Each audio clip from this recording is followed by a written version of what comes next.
योगी सरकार ने फैसला किया है कि प्रदेश में चलने वाले गैर मान्यता प्राप्त मदरसों का सर्वे किया जाएगा और इस सर्वे का मकसद गैर मान्यता प्राप्त मदरसों में मिलने वाली सुविधाओं का आकलन करना है। साथ ही गैर मान्यता प्राप्त मदरसों में पैसा कहां से आ रहा है, मदरसे में पढ़ने वाले बच्चों को क्या पढ़ाया जा रहा है और इन मदरसों को कौन चला रहा है, यह सब जानकारी सरकार इस सर्वे से अब इकट्ठा करेगी। वहीं योगी सरकार के इस फरमान पर सियासी घमासान मचा हुआ है।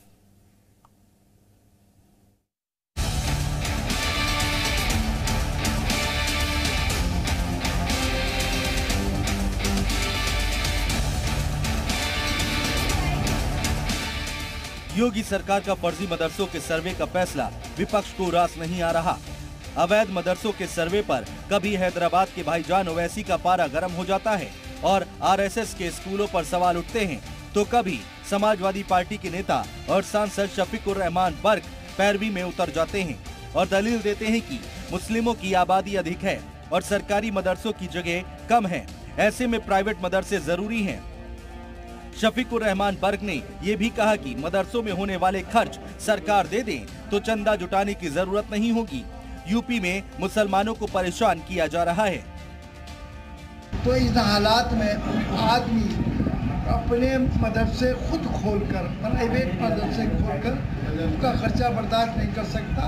हम अगर गवर्नमेंट इसमें जांच करा रही है तो मैं कहूँगा योगी जी से कि वो इनका खर्चा गवर्नमेंट की तरफ से देते, तो इन्हें कोई ज़रूरत नहीं है बाहर से पैसा लेने। मदरसों के सर्वे को लेकर सियासत फुल चल रही है। कल भी सरकार और विपक्ष के बीच जमकर जुबानी तीर चले। यूपी सरकार मदरसों के सर्वे को सही बता रही है, वहीं विपक्ष योगी सरकार पर सवाल उठा रहा है। ये सर्वे उत्तर प्रदेश के मदरसा एजुकेशन बोर्ड के रजिस्टर्ड नहीं है, ये प्राइवेट मदरसे हैं, अनएडेड है, सरकार से इनको कोई ग्रांट नहीं मिलती है। तो आपको इसका सर्वे करने का मकसद क्या है? भारत के संविधान में आर्टिकल 30 के तहत कोई भी माइनॉरिटी अपने पसंद के एजुकेशन इंस्टीट्यूट को खोल सकता है। आप उसमें क्यों मदाखलत करेंगे, इंटरफेयर करेंगे? तरक्की की कोई बात होती है तो ओवैसी साहब को या समाजवादी पार्टी को इससे दिक्कत होती है। अगर छात्रों की भलाई हो रही है, अगर मुस्लिम छात्र आगे बढ़ रहा है, अगर मुस्लिम नौजवान शिक्षित हो रहा है, उसको रोजगार मिल रहा है, तो इससे ओवैसी जी को और समाजवादी पार्टी जी को क्या दिक्कत है, आपको उनसे पूछना चाहिए। दरअसल उत्तर प्रदेश सरकार ने राज्य में गैर मान्यता प्राप्त मदरसों का सर्वेक्षण करने का ऐलान किया है। सरकार का तर्क है कि इसके जरिए टीचर्स की संख्या, सिलेबस और वहां उपलब्ध बुनियादी सुविधाओं के बारे में जानकारी जुटाई जाएगी। उत्तर प्रदेश में मदरसे के सर्वे के ऐलान के बाद से ही ओवैसी के बाद आज समाजवादी पार्टी ने भी इस सर्वे को लेकर के मोर्चा खोल दिया है। हालांकि उत्तर प्रदेश की सरकार के द्वारा साफ तौर पर इसे लेकर के कहा गया है कि यह मदरसे के विकास के लिए ही सर्वे कराया जा रहा है।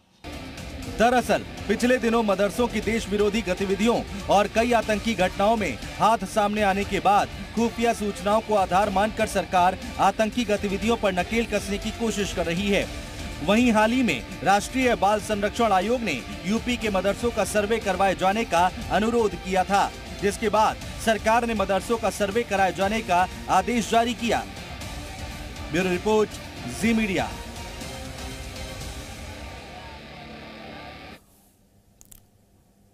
तो मदरसों को लेकर सियासी घमासान जारी है, लेकिन इसके पीछे की कहानी कुछ और ही है। दरअसल पिछले कुछ साल से मदरसों को लेकर लगातार सवाल उठ रहे हैं। मदरसों पर सवाल क्यों, ये भी हम आपको बताते हैं और समझाते हैं। कुछ मदरसों के आतंकियों से रिश्तों का आरोप लगता रहा है। इसके साथ ही साथ कुछ मदरसों में देश विरोधी गतिविधियों का भी आरोप लगता आया है। इसके साथ मदरसों के जरिए अवैध फंडिंग का भी आरोप है कि इन मदरसों में अवैध फंडिंग की जाती है और देश विरोधी गतिविधियों में शामिल होने का आरोप लगता रहा है। इसके साथ कई मदरसों पर आतंकी ट्रेनिंग का भी आरोप है। मदरसों पर कट्टरता का पाठ पढ़ाने का भी आरोप है। इन मदरसों में कट्टरता का पाठ पढ़ाया जाता है। नौजवानों का ब्रेन वॉश करने का भी आरोप कुछ मदरसों पर लगता आया है।